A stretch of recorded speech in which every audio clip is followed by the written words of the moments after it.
بھائی عمران خان اڈیالہ میں ہے, روٹین کے سارے ایشو جیسے وہ ہو رہے ہیں وہی چل رہے ہیں. فرق کیا ہے؟ فرق ہے صرف کہ اس کا جو وہاں سے کوئی روز تقریر آتی تھی, بیان آتا تھا, وہ نہیں آ رہا. 18 19 20 تاریخ تک وہ سین نہیں ہے, کیونکہ اس وقت پورے ملک کا فوکس ایس سی او کا اجلاس ہے. تو عمران خان سے گفتگو کی کس کو پڑی ہوئی ہے؟ تو بس یہ ایک ایشو ہے, باقی تو کچھ بھی نہیں ہے. تو اس سے کوئی قیامت تو نہیں آنے لگی. 20 تاریخ تک اس کا کوئی بیان باہر نہیں آئے گا تو کیا ہو جائے گا؟ تو یہ سب یہ پھیلا رہے ہیں سارا اشتعال انگیزی پھیلانے کے لیے, لیکن اتنا آسانی سے کوئی سین نہیں بننے والا ان لوگوں کا.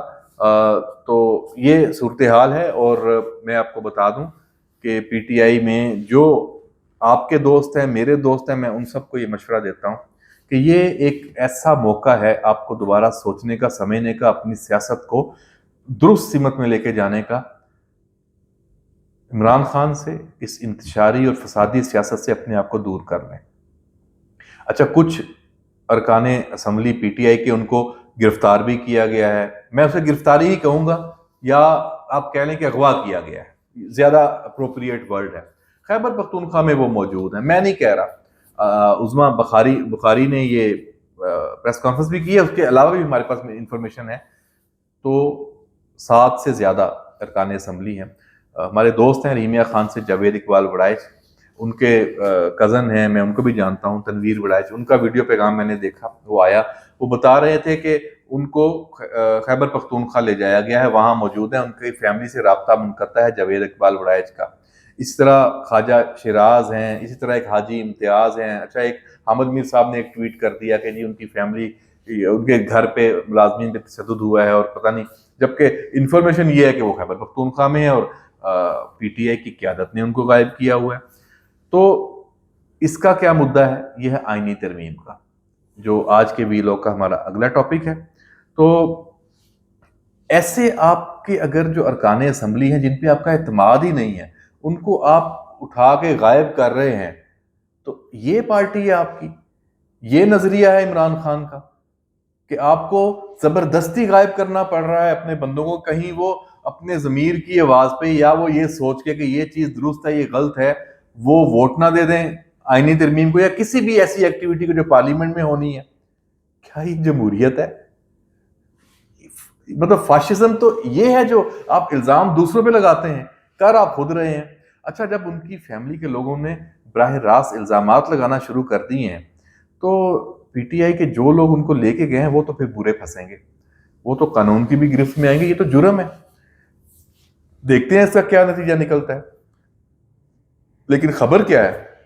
خبر یہ ہے کہ آئینی ترمیم تو ہوگی, نمبر گیم بھی پوری ہے اور تیاری بھی پوری ہے. ہاں, جو ایک کنسنسس بلڈ کرنے کی ایک خواہش ہے, کوشش ہے حکومت کی, نون لیگ کی, پیپلز پارٹی کی, اس کو آپ ان کی کمزوری بنا کر پیش کریں تو وہ الگ بات ہے. وہ ان کی کمزوری نہیں ہے, وہ ان کی سٹرینتھ ہے.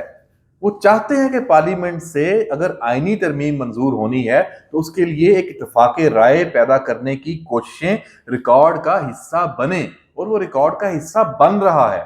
ماضی میں بھی یہ تمام سیاسی جماعتیں جس بھی آئینی ترمیم کے لیے اس کا حصہ رہی ہیں, تو یہ سب کچھ ہوتا رہا ہے.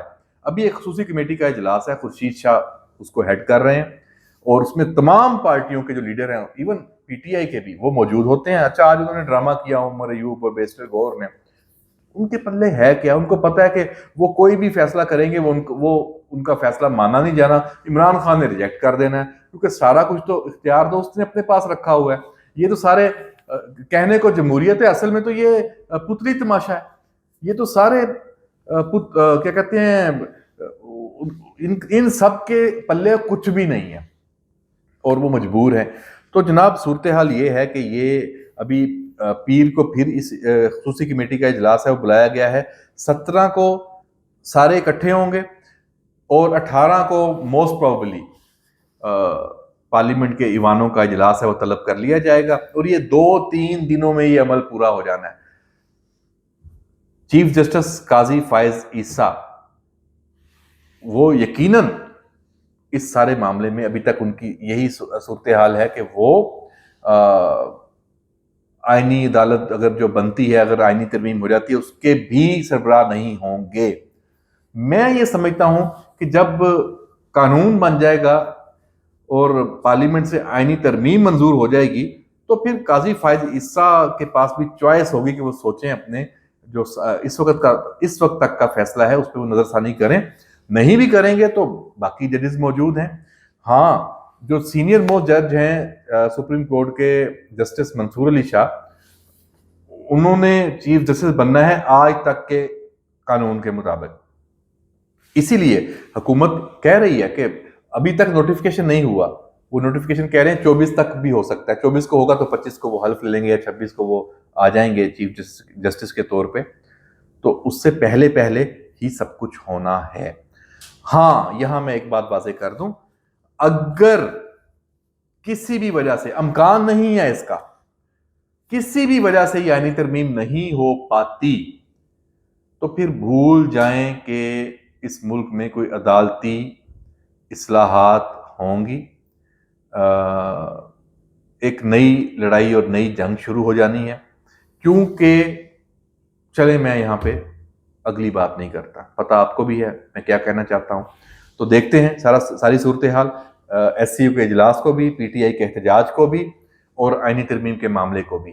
اور ایک ایشو کو میں نے ٹچ نہیں کیا، پی ٹی ایم نے جو ایک پورا کے پی کے میں سین کریٹ کیا، اور اس پہ علیحدہ بات کریں گے۔ تو یہ 4 ہاٹ ٹاپکس ہیں اس وقت جو اگلے آنے والے 2 ہفتوں میں یہ گرم رہنے ہیں۔ اسی پہ ہم اگلے ویلاگ میں بھی بات کریں گے۔ اجازت دیجیے، اللہ حافظ۔